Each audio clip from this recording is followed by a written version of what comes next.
again, Rabbi. Hello, Joe. I heard an interesting story on NPR. If you're a fan of The Moth, I Oh, can't yeah. really explain it to you now, but one young woman was telling the story of her father, who was a surgeon, who was injured in a swimming accident and lost the use of one of his arms, which, of course, is not considered a good thing if you're a surgeon. But through perseverance and training and therapy and his own efforts to overcome the loss of one of his arms, he was able to maintain a career as a surgeon. So that got me to thinking about all the people I know who have disabilities, which is the official term now. And are we as a society accommodating enough, understanding enough? What do we do? Would you want to have surgery if it was performed by a one-armed surgeon as opposed to a two-armed surgeon? Your story reminds me of when my daughter, Rebecca, graduated from Gallaudet. She got her MSW here in DC at Gallaudet. And the president spoke, and what he said has stuck with me, and I think it's worth repeating, and I think it should be the basis of our discussion. He said to the students, there's only one thing that you cannot do. You cannot hear. You can do everything else. There's no reason to hand out little cards showing sign. There's no reason for you not to take jobs. The only thing you cannot do is hear. And you just brought up a surgeon that found adaptive ways. As a society, we need to start looking at each other, not even using the word disability or handicapped parking, or when I was young, someone was a cripple. We had all these nasty, derogatory ways to put people down, rather than saying there is something that this individual has trouble doing or cannot do the way someone who is blind can't see. Now, with new technologies, there are glasses and sonar I was reading about that allow someone who's partially sighted or blind to be able to navigate streets. I don't know if I want to use the word seeing, but they are seeing. And there's cochlear implants. And that's another question that brings up some different questions or problems. However, why not take what he said at the graduation and you say to someone, there are some things I can't do, and I'm going to see ways to adapt to it, or I'm not going to take jobs that require something that I cannot do. Surgery now is more and more performed with robots. Now, I don't mean androids doing a this and that. When you see the surgical robots, they're the machines that are completely articulated, and the surgeons many times are sitting at a computer, or they're wearing microscope glasses and directing the computer, or they're directing the robot. Their hands are not actually doing it. The robot is, so it's more exacting.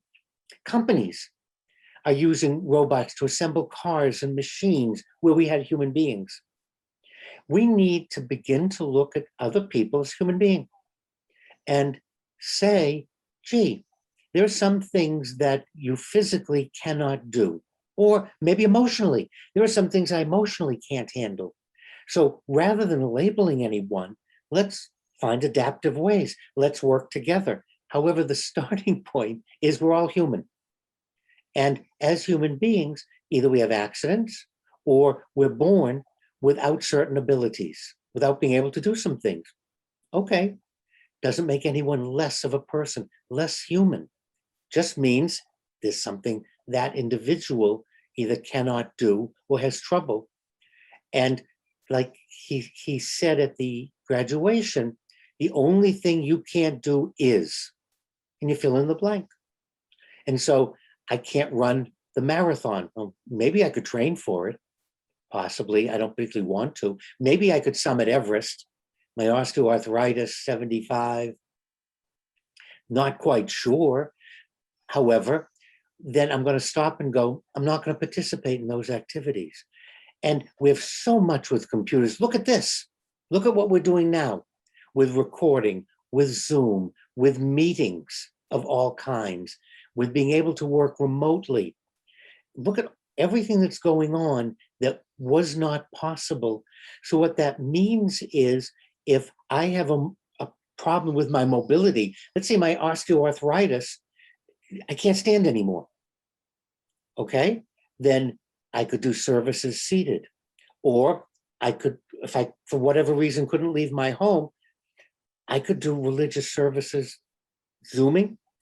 I could do them remotely, and maybe not as satisfying, but possibly I could even be in the same building, but people would be watching on a screen. It's adapting people rather than labeling and saying, oh, there's something wrong with them. Or So you're saying what we shouldn't do is let our disabilities limit us. and that's what he was saying to the students. But what about the other side of the coin? Should should we start to look at people with, for lack of a better term, disabilities, and say, just because that person can't do this or can't do that, it doesn't mean that they won't necessarily be able to do the job I want them to do. Right, it's called irrelevant attributes. Often we hire people, and when we interview them, we're examining irrelevant attributes. Take a firefighter. One's religion is an irrelevant attribute. Whether one's sexual orientation, irrelevant attribute. What is important is that that individual can climb the tower and carry me down the ladder at 185 pounds. That's relevant. And if he or she can't do that, then they shouldn't be a firefighter. But other things are irrelevant.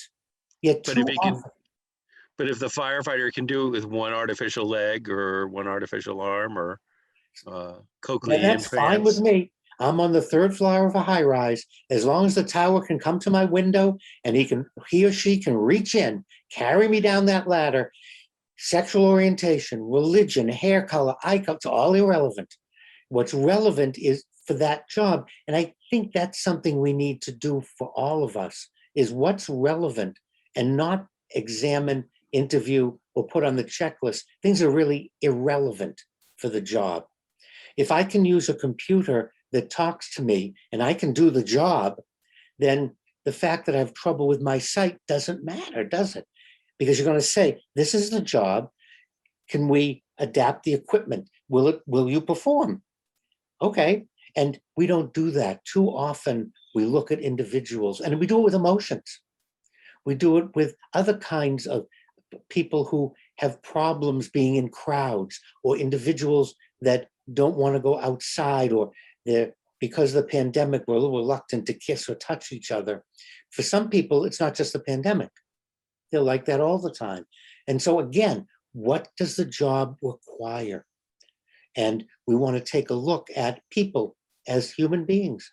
Otherwise, we're going to be excluding a lot of people that could be doing a wonderful job based on irrelevant attributes.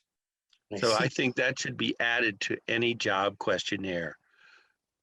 Would you drop the rabbi if you had to carry him down a ladder? I think that would be very important for me anyway. Well, thank you very much, Rabbi. Again, as always, helpful thoughts to carry into the workplace. And that's our goal, being to producing these sessions, is just to get people thinking and coming up with solutions. Thank you, Joe.